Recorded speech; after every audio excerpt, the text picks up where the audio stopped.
fatos narrados aqui são experiências vividas pelas pessoas que nos enviou a história. Não cabe a nós, do canal, dizer se os fatos são reais ou ficção. Relato.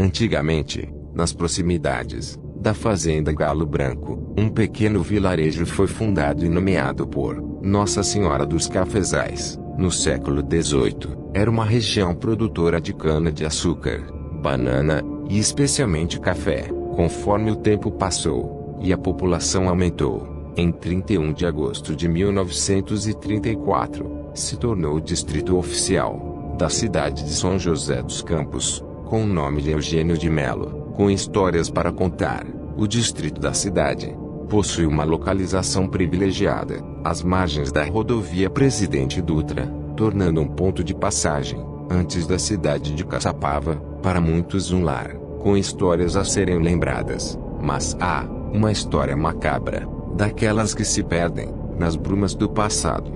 Um mistério escondido nas teias do tempo, lembrada somente pelos mais velhos. Diziam que, em certas noites, quando o véu entre os mundos se tornava mais tênue, uma criatura maligna ousou cruzar o limiar. Não é um conto de moradores, para assustar crianças. É um relato vívido, transmitido com um calafrio, sobre algo que surgia nas sombras, quebrando a paz da vila, e deixando um rastro de temor. Poucos se atreviam a falar abertamente, mas o medo se espalhava como a névoa fria, que subia dos campos ao amanhecer. Uma criatura, capaz de semear tanto pavor, até mesmo nos mais valentes dos homens.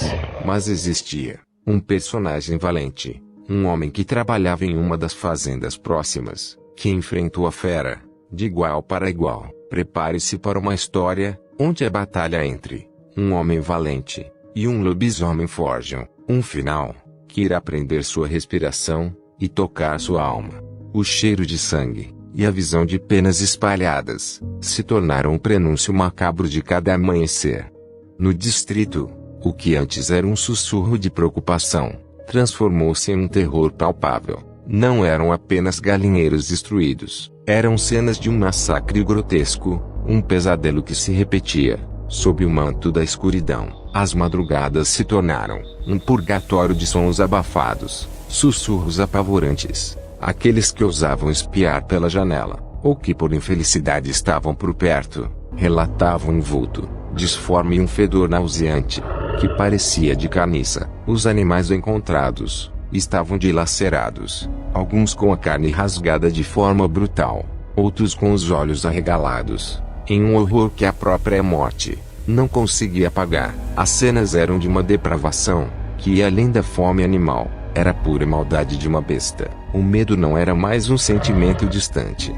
Ele se infiltrou nas casas dos moradores, roubando-lhes o sono e a paz. As noites eram pontuadas por sussurros sobre o que estaria espreitando nas sombras da noite. Era uma criatura de pesadelo, sim, mas uma criatura que deixava rastros muito reais, rastro de sangue, de ossos quebrados e de um pânico crescente, que ameaçava sufocar a paz do distrito. Com o passar dos dias, não eram apenas as criações que sentiam a presença maligna da criatura. Um rastro de destruição silenciosa começou a se espalhar, não mais limitado às criações.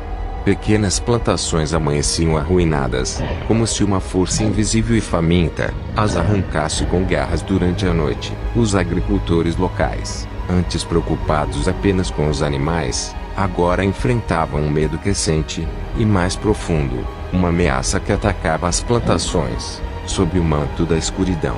Ninguém a via, ninguém ouvia, apenas as cicatrizes deixadas na terra por garras profundas, e também, em algumas árvores, além de um fedor nauseante marcando a presença da besta, inexplicavelmente que se tornava, a cada dia, mais audacioso e aterrorizante. Nas noites seguintes, o véu da rotina foi rasgado, para uma moradora do distrito. Seus olhos fixaram-se em uma sombra furtiva, que se esgueirava para dentro de seu galinheiro. O horror se desenrolou, em um silêncio macabro. Um homem começou a arrancar suas roupas, enquanto berros distorcidos saíam de sua garganta. Ele se contorcia, rasgando-se por dentro, rolando freneticamente sobre as fezes dos animais, como se seu corpo fosse um casulo, prestes a explodir, diante dos olhos paralisados da mulher. A forma humana se desfez. Não foi rápida,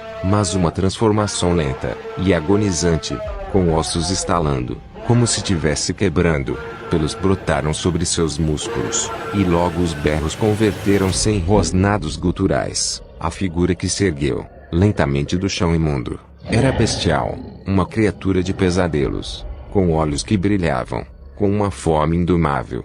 Na escuridão, o silêncio que se seguiu após aquela visão era o mais aterrorizante de todas. A criatura, agora liberta, disparou pela estrada, mas sua liberdade marcou o início de um cerco de horror. Os uivos antes distantes viraram uma sinfonia constante de pavor.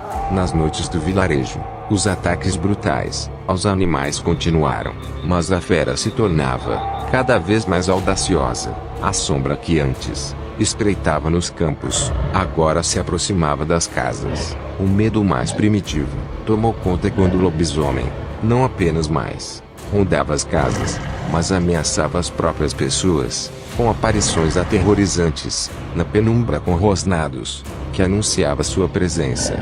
Perigosamente, o vilarejo não estava apenas assombrado, estava sob sítio, a refém de algo que transcendia o pesadelo. Com o medo se espalhava, igual a uma doença pelo vilarejo, a cada uivo e cada sombra, espreitando as casas com seus rosnados próximo a elas. Mas um homem se destacava, em meio ao pânico. Ele era destemido, enquanto outros se encolhiam, atrás de portas trancadas. Esse homem não demonstrava temor diante do mal que os assombrava. Pelo contrário, sua voz com uma convicção quase insana dizia: "Eu vou enfrentar este maldito." Dizia, com seus olhos fixos, sem medo algum: "Este lobisomem, eu enfrentarei cara a cara, e ainda vou mostrar quem é o maldito, na forma de homem."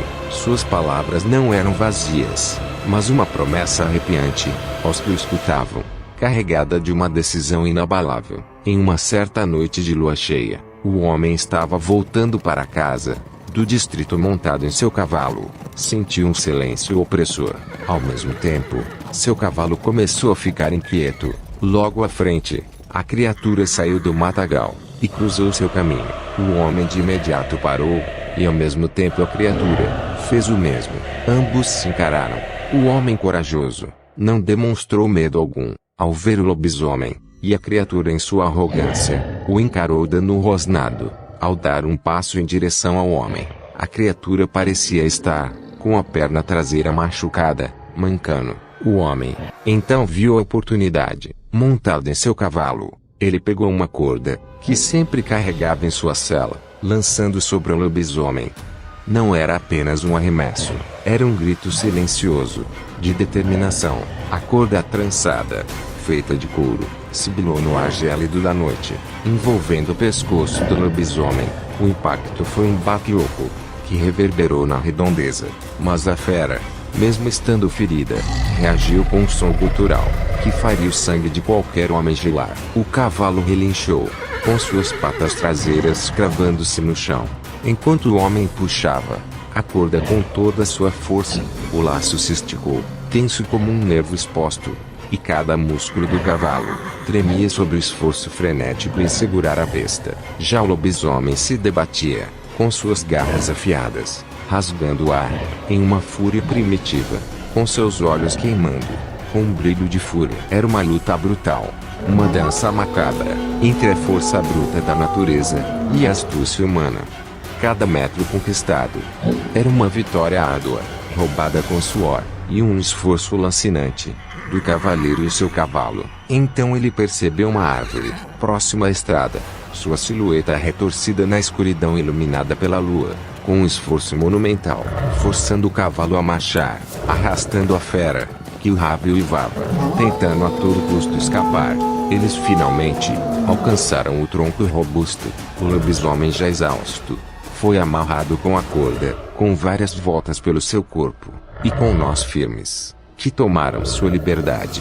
As horas se arrastaram, e cada minuto se tornava uma eternidade sob a vigilância constante do homem sobre o lobisomem. Os uivos da criatura, agora mais denso e desesperado, ecoavam pela região, misturando-se ao farfalhar das folhas. A tensão era palpável. A noite parecia não ter fim, mas, aos poucos, o céu começou a clarear.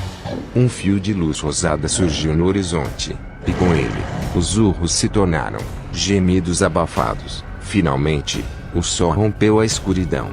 O corpo bestial encolheu, os pelos recuaram, ossos se reacomodaram, com estalos, voltando à forma humana. A figura monstruosa se dissolveu, revelando um homem nu e vulnerável, amarrado à árvore. Naquela manhã, um silêncio tomou conta da pequena vila. Os moradores, despertados pelo novo dia, ao passar pela estrada, encontraram uma cena bizarra. Um homem, com a perna quebrada, estava amarrado na árvore, e junto dele, o cavaleiro e seu cavalo. A verdade se espalhou, e todos souberam que o homem amarrado era o lobisomem. A besta que assombrava seus pesadelos estava finalmente exposta com a perna fraturada. Após um escorregão infeliz em uma calçada, o homem teimosamente rejeitou qualquer ajuda, arrastando-se para sua casa. Naquela noite fatídica, o destino lhe teceu uma peça cruel. Ciente de sua iminente transformação, ele foi pego desprevenido quando, já na forma de lobisomem, cruzou com um cavaleiro, que o laçou e o manteve cativo até o raiar do dia, expondo seu segredo, aterrorizante a toda a vila. Ao ser desamarrado, o lobisomem na sua forma humana, com sua perna quebrada, estava destroçado pela vergonha. Afastando-se da multidão, ele cambaleou para sua casa, se trancando em seu refúgio de desespero. Desse dia em diante, ele simplesmente desapareceu.